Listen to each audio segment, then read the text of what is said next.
Benjamin Glaise, Laurence Garcia. Et c'est l'heure, à 10h10 de notre rendez-vous Le Covid vu de l'étranger. Ce matin, on prend la direction de Conakry, la capitale de la Guinée, en Afrique de l'Ouest. Bonjour Noël Tordo.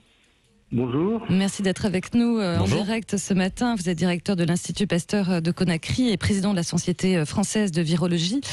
Conakry enregistre officiellement 7 décès. Est-ce que ce sont les bons chiffres ou pas ?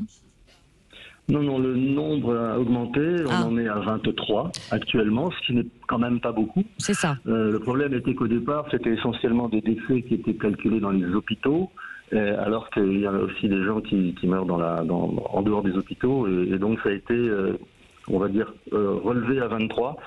C'est probablement pas la totalité, parce qu'on est quand même en Afrique et c'est pas facile de compter, mais on est dans une situation qui est moindre que celle qui existe en Europe ou qui a existé en Europe. Alors comment on l'explique ? Parce qu'on sait que c'est à la fois une population jeune, 77% de la population a moins de 35 ans, on sait qu'il fait chaud, bien que ce soit la saison des pluies. Vous avez-vous une explication, Noël Tordo ? J'en ai pas de précise. Tout le monde. Non, mais oui. De gens qui sont devenus des spécialistes du coronavirus en 2 mois. C'est clair, il y en a peut-être trop, ouais. Voilà, donc je dirais les mêmes choses. Effectivement, la population est jeune. Si vous regardez un petit peu les courbes qui ont été étudiées notamment par l'Institut Pasteur de Paris sur la situation en France, vous voyez que les gens qui décèdent sont des gens qui ont plus de 65 ans. Et ici, avoir plus de 65 ans, c'est déjà être une personne très âgée. Donc la population est plus jeune. Après, il y a d'autres explications potentielles que vous avez tous entendues sur les ondes, mais qui sont pour l'instant, qui demeurent à être démontrées. C'est-à-dire ? Comme le fait que les gens ici sont beaucoup plus soumis leur système immunitaire est soumis à des excitations par plusieurs pathogènes qui circulent à proximité. Donc il y a un système immunitaire qui est particulièrement en éveil. On a parlé de la chaleur. Voilà, c'est à peu près les choses. En tout cas, tout ce qui a été mis en place en France pour le confinement, éviter que les populations, pour que les gens restent chez eux, n'a pas pu être mis en place de la même manière ici. Puisqu'ici, on vit au jour le jour et il est impossible de confiner les gens. Ouais. Et puis le concept de distanciation sociale aussi, c'est étranger à la culture africaine, C'est complètement étranger à la culture africaine, non seulement ça, mais on ne peut pas survivre dans ces conditions-là. Ouais. Il y a quand même des mesures qui ont été mises en place. Il y a eu, par exemple, depuis début avril, il y a eu un couvre-feu qui a été établi entre 21h et 5h du matin. Il y a un port du masque qui est fait plus ou moins bien. Il y a interdiction des grandes réunions, fermeture des restaurants, fermeture des lieux de culte. Il y a les barrières aux frontières.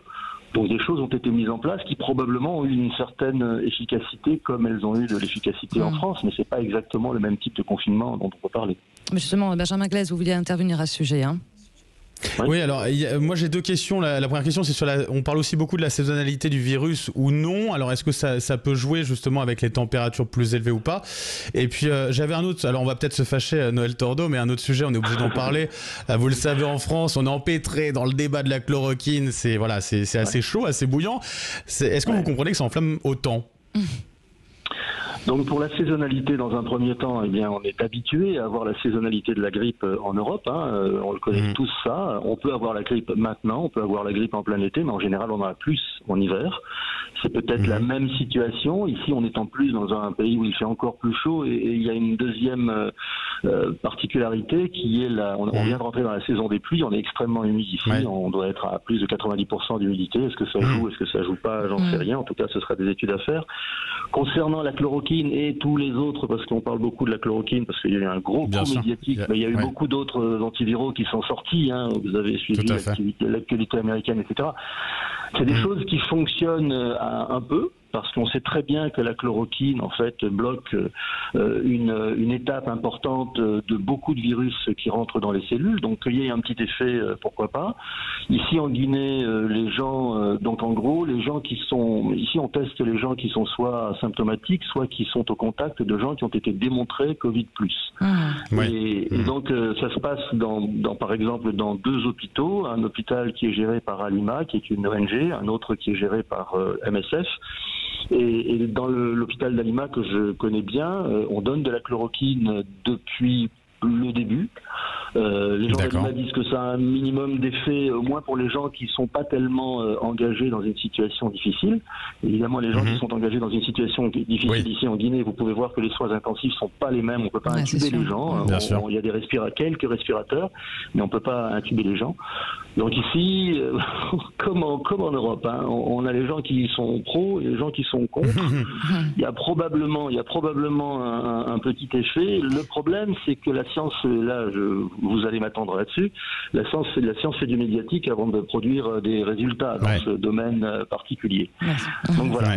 C'est sûr. En tout cas, merci de nous avoir éclairé. Merci beaucoup. C'est bien aussi de parler de l'Afrique et de ce qui se passe aussi ailleurs. Noël Tordo, directeur de l'Institut.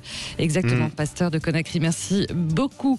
Les grands matins, merci à vous. Un grand matin, c'est bientôt terminé. Ce fut un plaisir, mon cher Benjamin, d'être avec vous.